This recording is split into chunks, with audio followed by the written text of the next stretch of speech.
Hello, Brady Kelly here with Get Tech Savvy at GetTechSavvyNow.com. Today I'm going to go over how to create your first list from start to finish.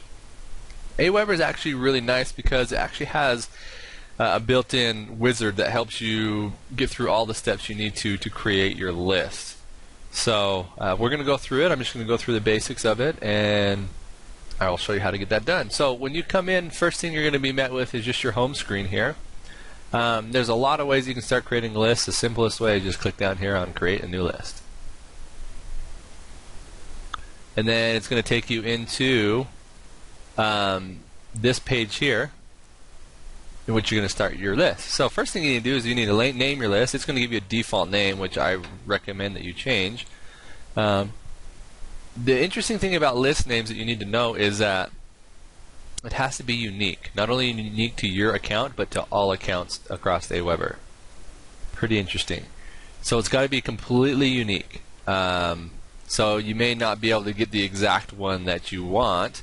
So for example, maybe I just will name it Brady Kelly. There probably will not be a list out there. Brady Kelly, that's what I thought. Make sure you name it. I mean, this list name part really isn't too important. As long as you name it something that you can recognize easily. Because in some instances you'll actually be able to see the list description, which you'll know exactly what list it is. In others you will just see the list name, so make it something useful. So for example, if I wanted to do, maybe I was running my very first campaign, I could do, oops, can't do numbers. I can just do BK_1, and that one's available. So I can just create that list name, and now I know that's my first campaign.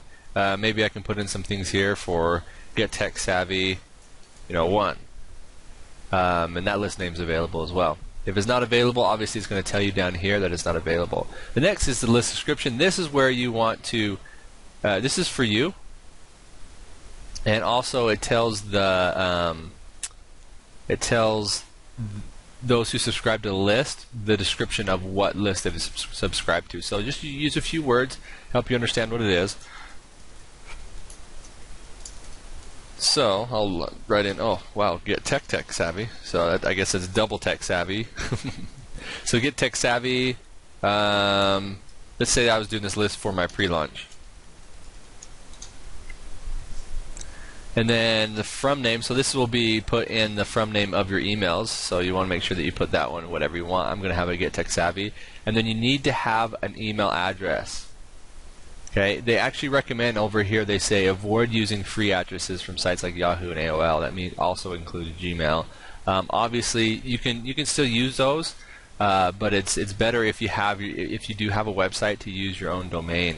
And you should have most web hosts will give you email addresses attached to your domain. So, for example, I have GetTechSavvyNow.com as my domain. I do have an address there, admin@GetTechSavvyNow.com. So that's the email address I use. You're going to have to do a contact address. This is the interesting thing about it. This CAN Spam Act requires that you include a postal address. However, if you don't want to do your address is an old address, I actually have to change this to comply with this act. But you have to have a contact address in order for it to be valid. So I would recommend that you get a PO box.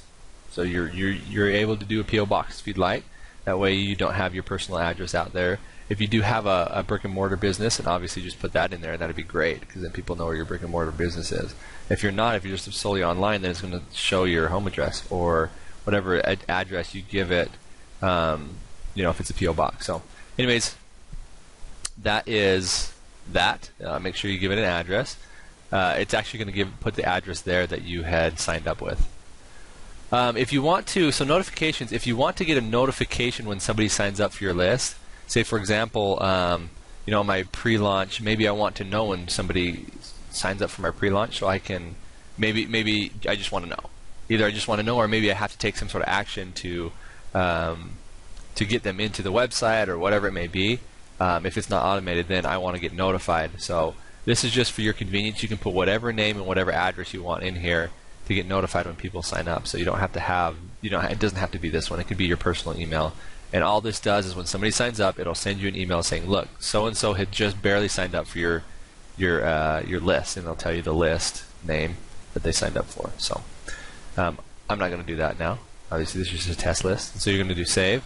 It's going to bring you to the personalization part. Obviously, you want to put your company name in here. Your website URL, so make sure you do the HTTP in front of it if it does require that, and a www if it does require that. Otherwise, it will not take it. So it'll actually check to see if it's a valid URL. This is your email signature. So I'll just put in my tagline: empowering modern entrepreneurs. Did I spell it right? With modern technology. So that's my tagline. That'll just be my email signature down below.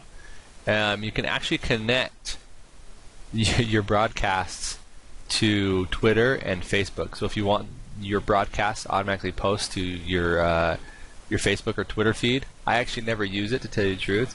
But you can do that here, and you can connect it here and here. So if you want to go in and do that, go ahead and click on one of those buttons and do that. It'll take you step by step through. Global text snippets. These I'm actually going to talk about a little bit later, but these are snippets that you are able to create and then add into your list. So I'll actually go over these in detail later on, so you can skip that for now. You don't really need to worry about it right now with your first list. So it also gives a description here if you want to learn a little bit more about global text snippets. And then all you need to do is save settings. And I forgot to let you know that little wizard that I talked to you about is right down here. This little box down here is showing you step by step. See, we're 50% done with creating our list, and so it's great. So if you kind of forget where you're at, you can just come down here, and it'll show you how far along you are and what your next step is, which is to set up your confirm email. So your confirmation message is the message it sends to people, so that people can't just spam people's email addresses in your email forms. So it actually has to get their permission before they're actually subscribed to your list. So, for example, at my site,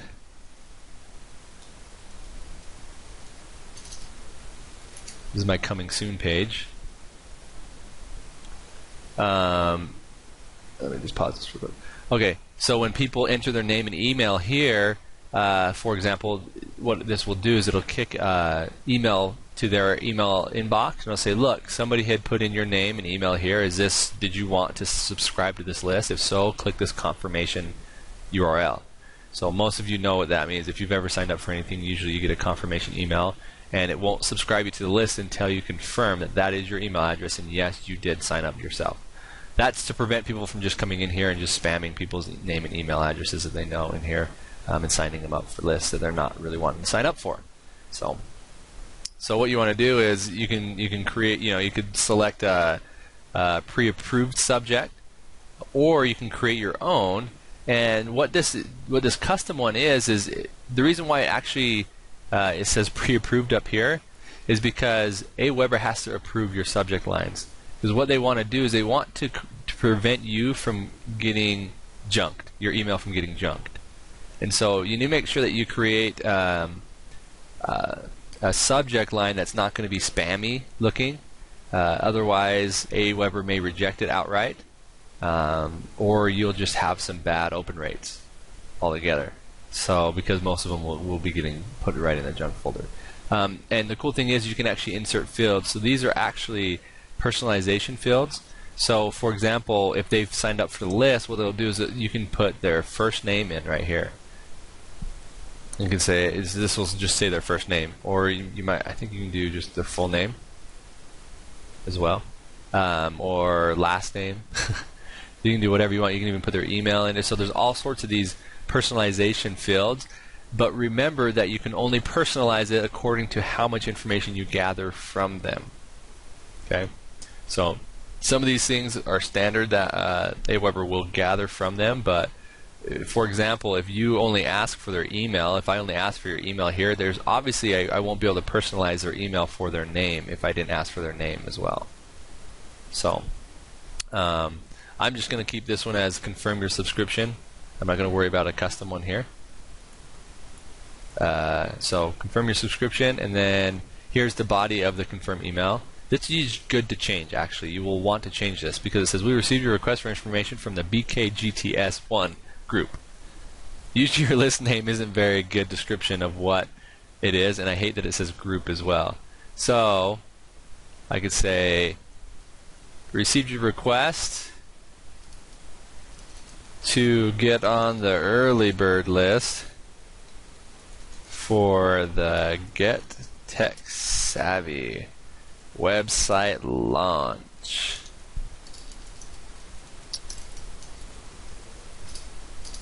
If I can spell. There we go. Before we begin sending you the information you request, we want to be certain we have your permission. There we go. And then it's going to send them the confirm link down here. You can't change this, obviously, because it's standard stuff. You can't change the URL. And then you can add a custom closing here. And say, thanks so much for your interest. And we are excited to see you when we launch our website. And you can also insert fields if you want to inside of there. So I could put, for example, I could put their first name here.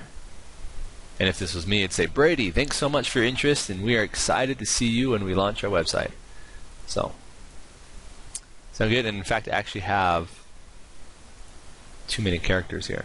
So I'm going to get rid of this first name part. And we're good to go.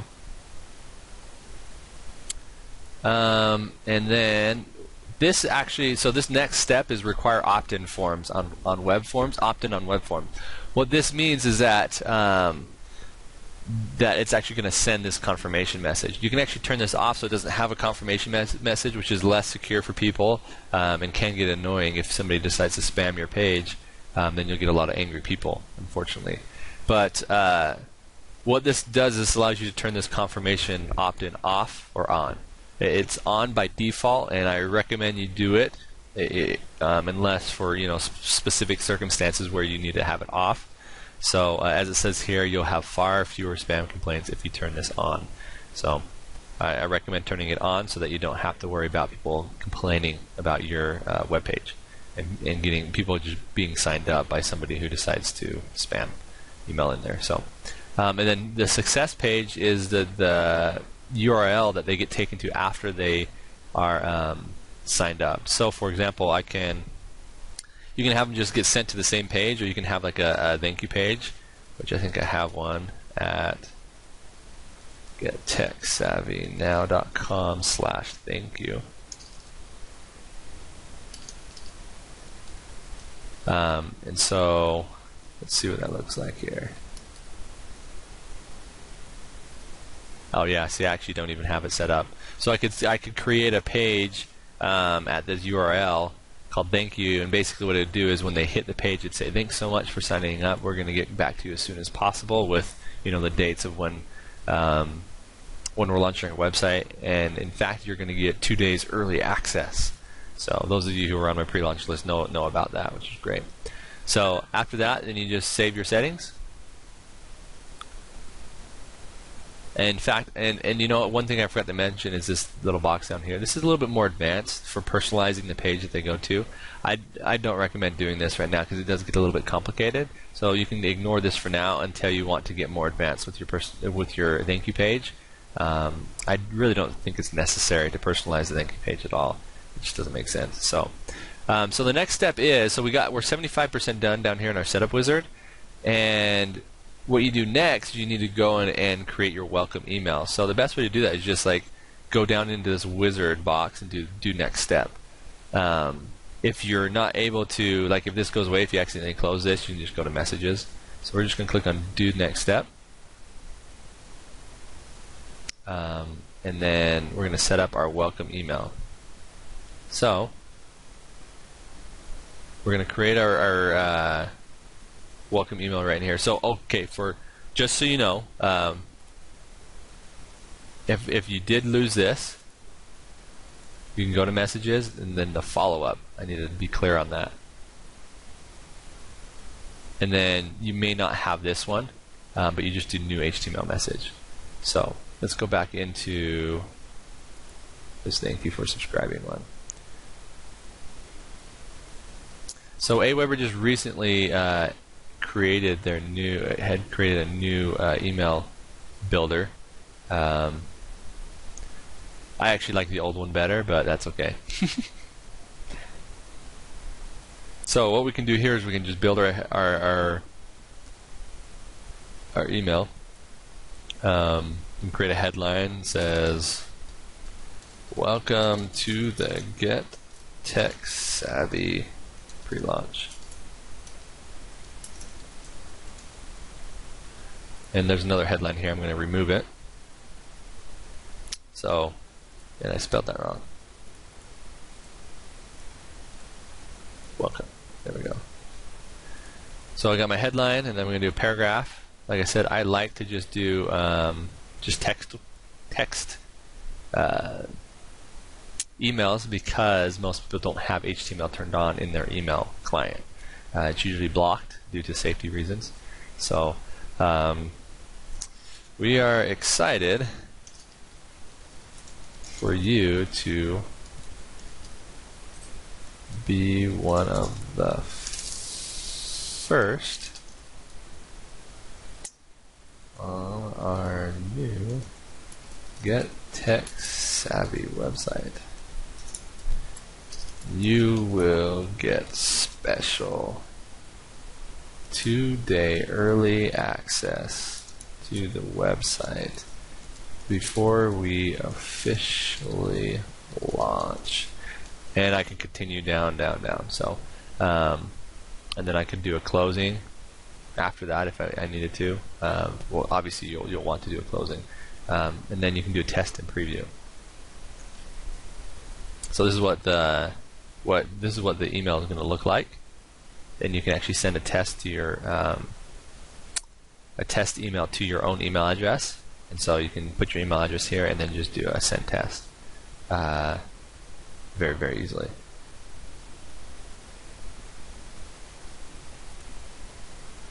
So we're going to go back into this. So obviously you're going to want to close this off by saying, something like,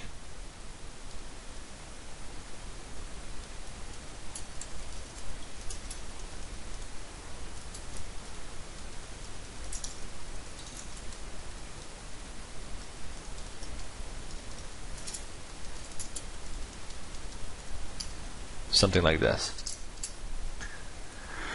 So obviously there's going to be some more in here that we just don't have time to really go over.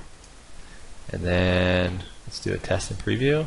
And so, welcome to Get Tech Savvy pre-launch is what the email is going to look like. And then it looks like it's centering a lot of this. And then here's the bottom part, where it also provides an unsubscribe option, which will be in all of your emails no matter what. So that's just so you know. If you want to get out of this preview and test, you just can click close. I'm not going to go into all the, making this look all nice and pretty. We're just doing just the basic email right now. But you can actually make it look real pretty by inserting images and articles and all that fun stuff really easily. But we're just gonna continue on. Let's go to next. This next part looks like it's a little bit messed up. I hope this is showing all the information. What it's asking you for here is click tracking. If you want to track the clicks on the links in the message, so if you have some links in the message, such as to a video or to a page in your website, this is a great thing to turn on to have Aweber track that. I do recommend keeping this on.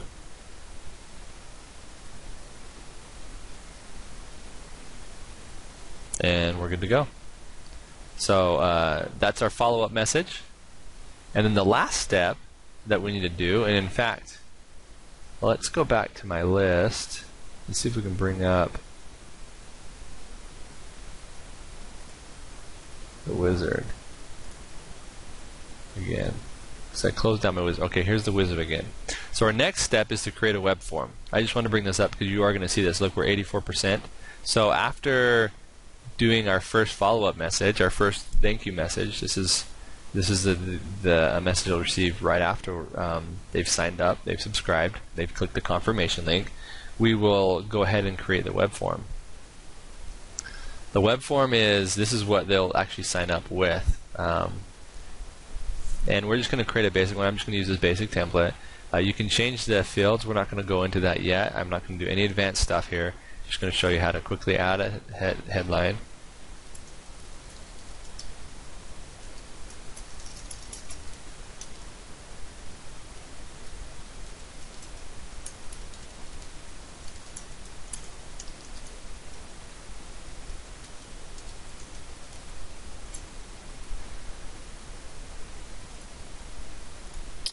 And I actually want to center this. So you got the basic text options up here. You can center things.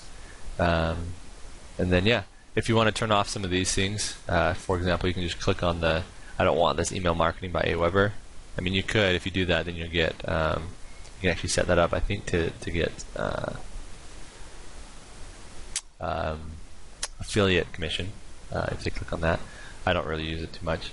If you want to change the footer, things like if you want to remove the footer or whatnot, you can resize it. Actually, like a little bit wider, like that. And then what you do is you go save web form, and go to step 2. See how we're advancing in our setup wizard. And then you name the web form. This is for you personally, so that you can see your web forms amongst all your other ones. If you want to copy another one and tweak it, it's great to name your web form. I'm just going to leave this right now the same, but I would recommend that you. Well, we'll just do test. Test web form. Web form. You can enable Facebook registration, which what this does is this makes it so that if they're signed into Facebook, it'll automatically populate the name and email field with their Facebook information. This is kind of cool. So if you want to do the Facebook registration, actually all they have to do is just click subscribe. They don't have to fill out anything. It can be really neat. It can be not so great. Some people don't like to see their stuff automatically filled in there. I actually rarely use it, to tell you the truth, unless I'm doing something that has to relate a lot to social networking, and if my audience is very heavily integrated with Facebook themselves. So, and then the next part is thank you page. You can just leave this as a basic version. There's all these options.